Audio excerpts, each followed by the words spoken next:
আসসালামু আলাইকুম। এই ধরনের আমরা অনেক ব্যানার দেখে থাকি। রাজনৈতিক ব্যানার, বিজয় দিবসের ব্যানার, ভাষা দিবসের ব্যানার। বিভিন্ন সময়ে আমরা এই ধরনের অনেক ব্যানার দেখে থাকি।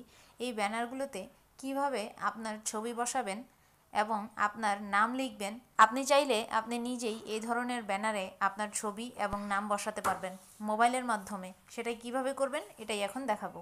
তো চলুন শুরু করা যাক। ব্যানার তৈরি করার জন্য আপনি সর্বপ্রথম চলে যাবেন আপনার প্লে স্টোরে। প্লে স্টোরটি ওপেন করবেন। ওপেন করার পর নিচে এখানে যে সার্চ অপশনটি দেখতে পাচ্ছেন এটাতে ক্লিক করবেন। এখানে ক্লিক করার পর উপরে এখানে সার্চ বারে ক্লিক করবেন। এরপর এখানে বাংলায় লিখবেন সকল ধরনের ফটো ফ্রেম। সকল ধরনের ফটো ফ্রেম,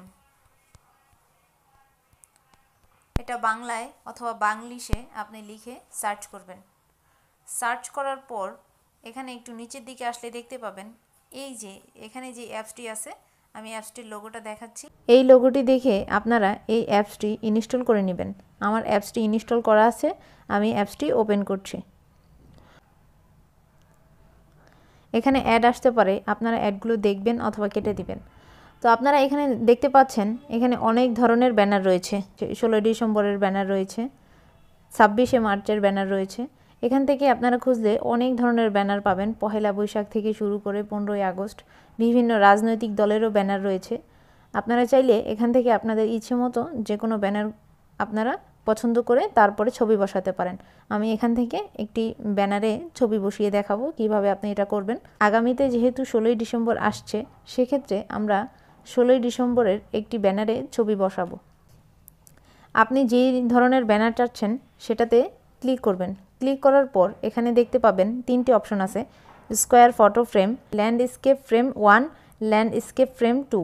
এখান থেকে আপনার পছন্দ মতো যে কোনো শেপের ব্যানার আপনি সিলেক্ট করে নেবেন। আমি স্কোয়ার ফটো ফ্রেমই সিলেক্ট করছি। সিলেক্ট করার পর এখানে দেখতে পাচ্ছেন অনেক ধরনের ব্যানার রয়েছে। আপনারা এখানে নিজের ইচ্ছে মতো, নিজের পছন্দ মতো যে কোনো একটি ব্যানার চুজ করবেন। আমি প্রথম ব্যানারটি চুজ করে নিচ্ছি। এখানে ক্লিক করার পর এরকম দুটি অপশন এসেছে, ক্যামেরা এবং গ্যালারি। আপনারা এখান থেকে গ্যালারিতে ক্লিক করবেন। গ্যালারিতে ক্লিক করার পর আপনি যেই ছবিটি বসাবেন সেই ছবিটি এখান থেকে সিলেক্ট করে নেবেন। আমি এখান থেকে একটি ছবি সিলেক্ট করে নিলাম। সিলেক্ট করার পর এখানে উপরে কর্নারে যে রাইট বাটন আছে এখানে ক্লিক করে দিবেন। ক্লিক করার পর এখান থেকে দেখতে পাচ্ছেন আপনি এই ছবিটিকে ভালো মতো কেটে বা ক্রপ করে নেবেন। ক্রপ করে নেওয়ার পর এখানে যে ক্রপ নামের যেই লেখাটি আছে এটাতে ক্লিক করবেন।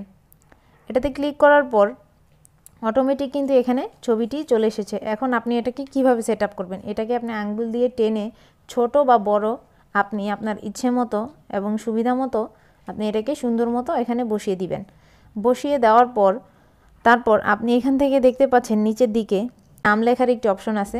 এখানে এই যে লিখুন নামের যে অপশনটি আছে এই লিখুনে ক্লিক করবেন। লিখুনে ক্লিক করার পর আপনি এখান থেকে আপনার নাম লিখে দিবেন বা আপনি অন্য যেই শব্দগুলো লিখতে চাইছেন সেগুলো এখানে বসিয়ে দিবেন। আমি এখান থেকে একটি নাম লিখে দিচ্ছি। আপনি চাইলে এই লেখাটি বা এই লেখার ফ্রন্ট চেঞ্জ করতে পারবেন। এখান থেকে এই যে 2 নাম্বার যে অপশনটি এখানে দেখতে পাচ্ছেন ফ্রন্ট নামের, এখানে ক্লিক করবেন। এখানে ক্লিক করলে এখানে বিভিন্ন ধরনের ফ্রন্ট আছে, আপনারা চাইলে আপনাদের ইচ্ছে মতো চেঞ্জ করে নিতে পারবেন। তারপর এখান থেকে কালারও চেঞ্জ করতে পারবেন। এখানে দেখেন কালারের একটি অপশন আছে, কালারে ক্লিক করবেন। এখান থেকে আপনার পছন্দ মতো যে কোনো কালার আপনি চাইলেই ব্যবহার করতে পারবেন। আমি এখান থেকে রেড কালার দিয়ে দিচ্ছি।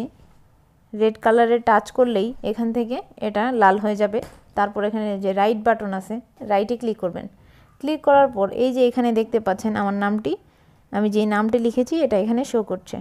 তো আপনারা এটাকে এই যে এখান থেকে এই অপশনটিতে ধরে টেনে ছোট বা বড় করতে পারবেন।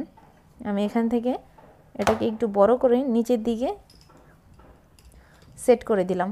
তারপর এখান থেকে যে নিচে কর্নারে যে সেভ লেখাটি আছে এখানে ক্লিক করলেই আপনার ছবিটি সেভ হয়ে যাবে। তো আমি এই ছবিটিতে এখন এখানে সেভ লেখাতে ক্লিক করে ছবিটি সেভ করে দিব। আমার ছবিটি কিন্তু অলরেডি সেভ হয়ে গিয়েছে।